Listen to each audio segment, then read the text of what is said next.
Welcome back, everybody. Today we're diving deep into a topic you guys specifically requested, the psychology of persuasion and seduction.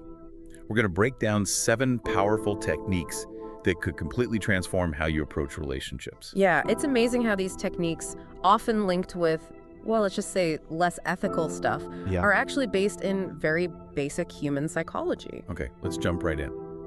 Our first technique revolves around scarcity. Think about it.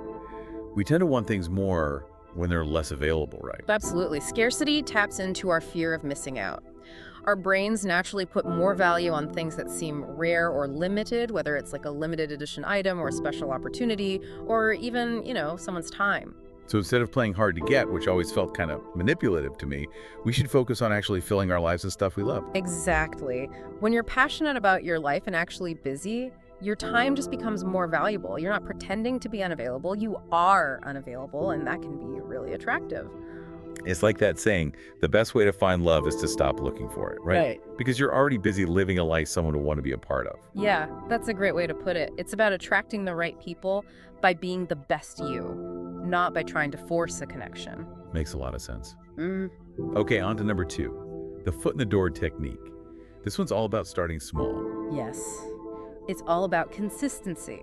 Our brains love consistency. So when we agree to a small request, we're much more likely to say yes to a bigger one later. It's like setting a standard for ourselves. So it's not just about getting someone to help you out. It's about building a pattern of agreement that actually makes the connection stronger over time. You got it.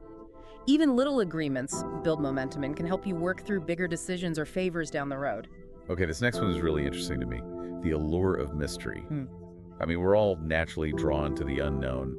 Everyone loves a good mystery. Exactly. A little mystery sparks our curiosity and keeps us hooked. It's about revealing yourself a little at a time, letting the other person learn more about you as you go. So instead of telling your whole life story on date 1, it's more about holding back a little and revealing things slowly, like opening a map leading to treasure. I love that analogy. And by keeping some mystery, you're not only keeping things interesting, but you also avoid the relationship becoming too predictable too fast. It's like protecting that initial spark, that excitement of discovery that makes new relationships so fun. Okay, technique number 4 is the push-pull dynamic. Sounds a bit like dancing one step forward, one step back. It's a great way to picture it. It's about mixing attention with a little bit of distance. It creates anticipation and keeps the other person curious.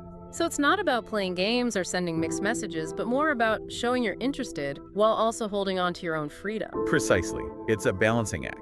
The push makes someone feel wanted, while the pull triggers a bit of the chase instinct. Keeps things exciting, keeps things from getting stale. And like you said, it shows independence, which is always attractive. Now this one sounds counterintuitive. Igniting the triangle of desire. What does that even mean? Well, think of it like this. We naturally want things that other people value. It's social proof in action.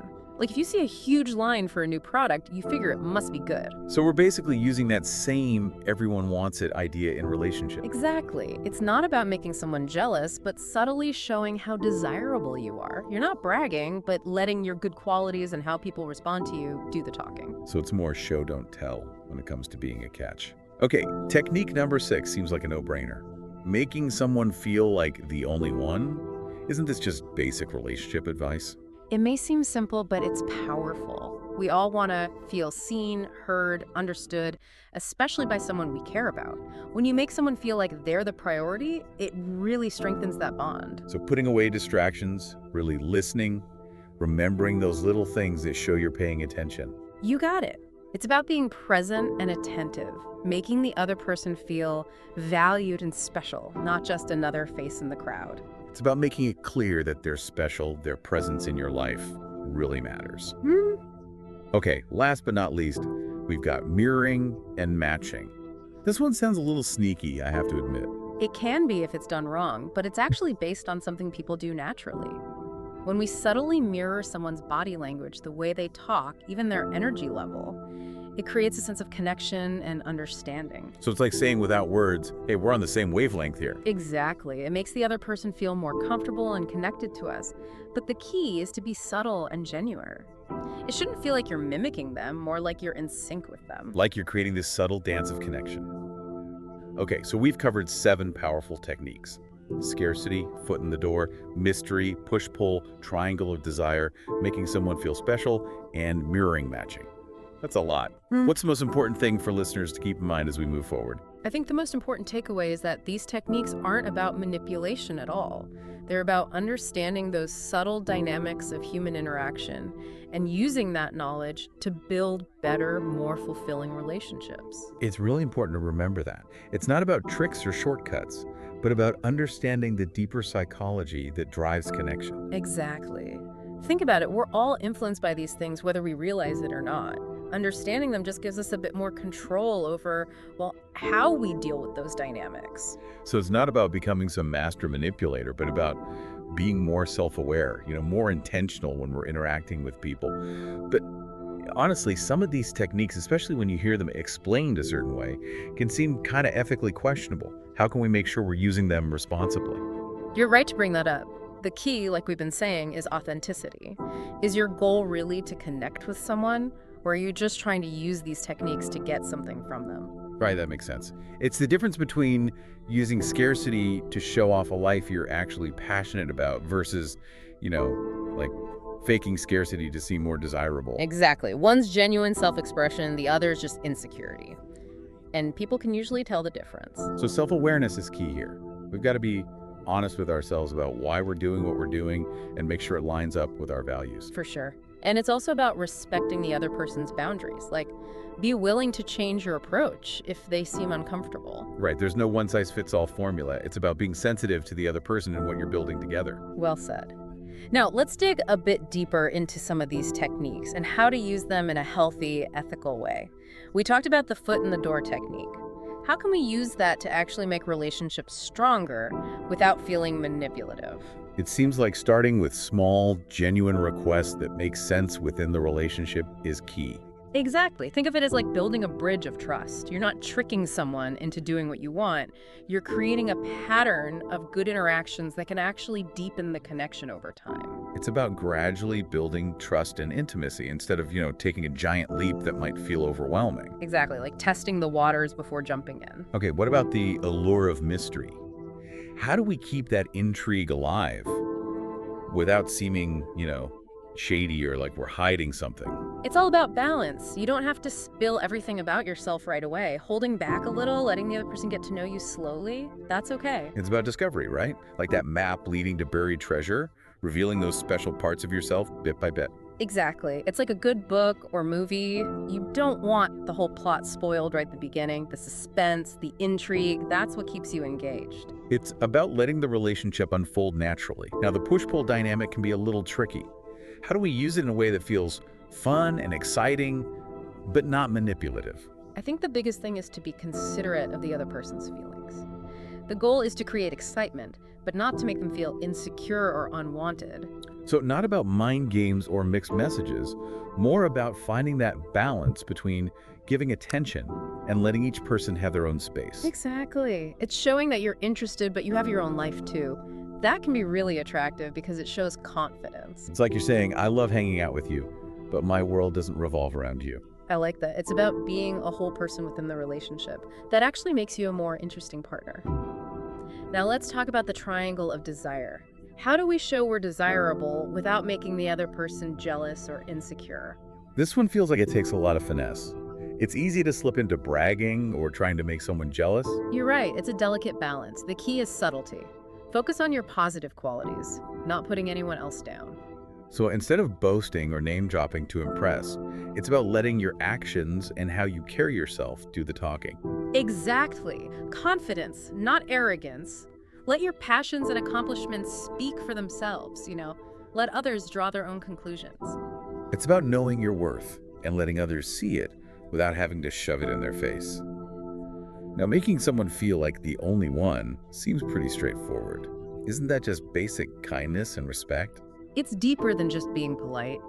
It's a conscious effort to make the other person feel truly seen and understood. Being present, remembering those little details that matter to them, showing them you care about what they think and how they feel. So it's about going beyond the surface, really getting to know who they are, showing them that you value them, not just as a partner, but as a person. That's a great way to put it. It's about creating that space where they feel safe, valued, appreciated for being themselves. Okay, last but not least, let's touch on mirroring and matching again. We talked about how it builds rapport, but how do we do it without being, well, creepy? The key, like with a lot of these techniques, is subtlety. You don't want to be mimicking their every move. It should feel natural, like you're just on the same wavelength. So picking up on subtle cues in their body language, their tone of voice, and kind of matching your energy to theirs. Exactly. Creating a sense of harmony, like two instruments playing together. But if you're thinking about it too much, it's going to feel forced. It's about trusting your gut and letting that connection happen organically. So we've looked at the ethical side of these 7 techniques, and I think it comes down to this. Yeah. Use them responsibly, be genuine, and always focus on building real connections. You know, it's funny how we think of persuasion as something like happening to us, like we're being Jedi mind tricked or something. Yeah, it's true. We often feel kind of helpless against those subtle forces. But I think the cool thing about understanding these techniques is, well, it actually empowers us. We realize we're not just sitting ducks. We have a choice. Yeah, like we're learning a secret code. We can see the patterns and understand what's going on. It's pretty amazing. Exactly. But as we've said throughout this whole deep dive, with that power comes responsibility. It's got to be used ethically, with good intentions. Right. We're not giving people a manual for manipulation. It's more about encouraging them to be more mindful in their interactions, more aware. So let's get practical for a minute. If someone's listening to this thinking, okay, this is cool, but how do I actually use this? What advice would you give them? I'd say focus on those real connections first. Don't use these to force anything or trick people into doing what you want. So not coming from a place of, how can I get this person to do this? More like, how can I connect with this person on a deeper level? Exactly. Start small, be genuine, listen closely, be present, be interested in the other person. Those are the basics of any strong relationship, really. And remember, it's not about being perfect or pretending to be someone you're not. Be yourself, let your good qualities shine through. Well said. Being genuine is always the most attractive thing, Okay, let's say someone's dealing with social anxiety or just lacks confidence. Can these techniques help them with that? Definitely. Understanding these ideas can be huge for people struggling socially. It can give them that sense of control, help them handle interactions better. Like, for example, the mirroring thing. Knowing about that can make someone feel more comfortable talking to people. They can kind of subtly match the other person's body language, build rapport, without feeling like they're forcing it. Exactly. Even that scarcity principle can help here. When you focus on building a great life, doing stuff you love, you naturally become more interesting to people. You have this confidence that just draws people in. Yes, that energy, that passion. You want to be around people like that. For sure. And that confidence makes it easier to connect with people, for real, because you're not coming from a needy place, You're coming from a place of strength. One last question before we wrap up. We've been talking about this stuff mostly in the context of dating and relationships. Can you use these techniques in other parts of life, like at work or with friends? Absolutely. These ideas, they apply everywhere. Any interaction with people, whether you're negotiating a raise, giving a presentation, or just trying to be closer to a friend, understanding this stuff gives you a leg up. So like, if you're trying to get that promotion, you could use the foot in the door. First, ask for a smaller raise or a new project to show what you can do. Exactly. Or if you're giving a presentation, you can use the scarcity idea to get people's attention. Like talking about a limited time opportunity or highlighting how valuable your info is makes people want to take action. It's amazing how these little psychology tricks are happening all around us, all the time. Like we've unlocked a secret code to understanding people better. It is. It's fascinating stuff and empowering too. And it reminds us that we can all influence people, persuade them. The key is to do it the right way, ethically, and to build good relationships. I couldn't have said it better myself. Yeah. So to everyone listening, go out there and connect. Use this knowledge wisely. And remember, the best way to persuade anyone is just to be yourself. It's been a pleasure diving into this with you. I hope everyone feels a little more prepared to build stronger, more meaningful relationships. That's all for this episode of The Deep Dive. Thanks for joining us. Until next time, happy connecting, everyone.